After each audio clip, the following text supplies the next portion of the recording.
আসসালামু আলাইকুম। আশা করি সবাই ভালো আছেন। আমি আল্লাহর রহমতে ভালো আছি। তো এখানে আমি ম্যাঙ্গো পুডিং বানানোর জন্য এখানে আমি 1 লিটার দুধ হাফ লিটার বানায় নিছি। আমার দুধটা এখন ঢেলে নেব একটা বলে ঠান্ডা করার জন্য।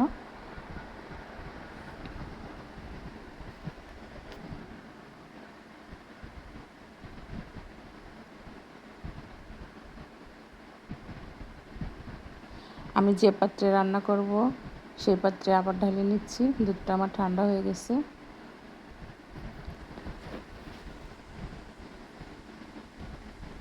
পুরোপুরি ঠান্ডা হয়ে গেছে। এখানে আমি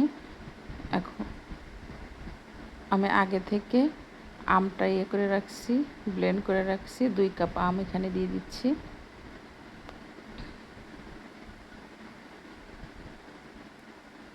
এখানে আমি স্বাদ মতো চিনি দিচ্ছি অল্প, যেহেতু আমটা আমার মিষ্টি ছিল সেজন্য আমি চিনিটা অল্প দিচ্ছি। এই জায়গায় আমি আগার আগার পাউডার দিয়ে দিচ্ছি 1 চামচ, 1.5 চামচ দিয়ে দিচ্ছি। ভালো করে মিশানো হয়ে গেছে।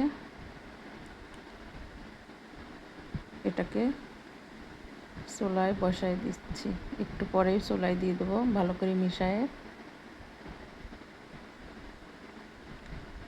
আমার চুলায় দিয়ে দিচ্ছি। কালারটা চেঞ্জ হয়ে আসছে। আমি অনবরত নাড়তে থাকবো, কারণ জমাট বেঁধে যাবে। এখানে আগার আগার পাউডার দেওয়া আছে। এই যে আমার এটা রেডি হয়ে গেছে। এবার আমি যে বাটিতে বানাবো সেই বাটিতে ঢেলে নিচ্ছি। আমি 2টা বাটিতে ঢেলে নিচ্ছি। এটা যেটুকু আটে সেটুকু, আর একটা ছোট একটা আছে ওটাতে ঢেলে নিচ্ছি।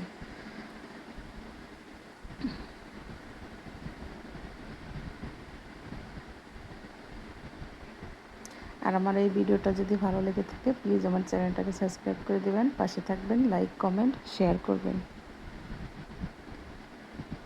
যেমন পুডিংটা রেডি। হালকা একটু নরম হয়েছে, কারণ আমি বেশিক্ষণ রেস্টে রাখিনি। আমি সাথে সাথে একটু পরেই কেটে নিছি। ফ্রিজে রাখলে শক্ত হয়ে যেত। আল্লাহ হাফেজ।